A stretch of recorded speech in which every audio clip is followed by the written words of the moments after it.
thing is like, So there's a lot of apprehension with that as far as like manufacturing overseas and stuff like that. And that was the point that I was trying to make. So one of the pluses of working with Rialto is that has never been, a concern of ours whatsoever. Yeah, Like, they are actually very conscious of that. The different factories in India, they're very aware of that, and they will turn down people if they are manufacturing something similar. Like they're very, very good at that because they have to be.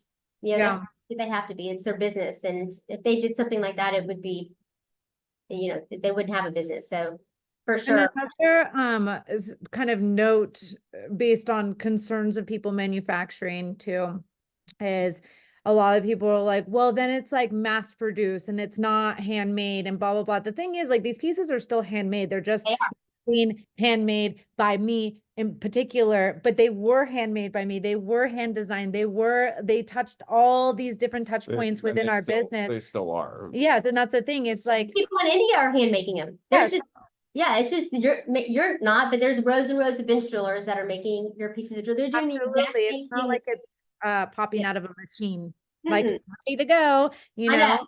I thought the same thing. I was like, I think maybe that even might be the case in China. I really don't know, but yeah, I used to think they're huge machinery, just like stamping stuff out and stuff. And it's like, no, they cast it. They polish it and file it and do all the same things, set the stones by hand, every little, even if there's little, tiny stones, they're setting each one of those by hand. There are machines to do that, but they don't use it. They do it by hand. So yeah, it still has that handmade quality.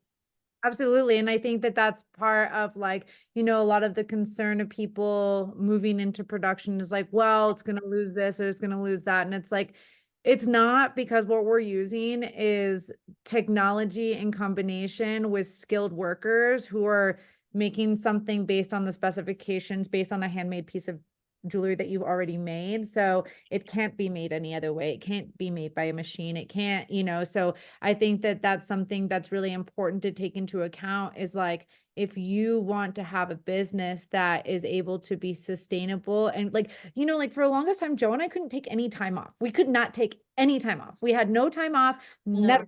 And we couldn't go. Sometimes we'd have to miss family functions. Sometimes we'd have to miss vacations. Sometimes we'd have to make these choices.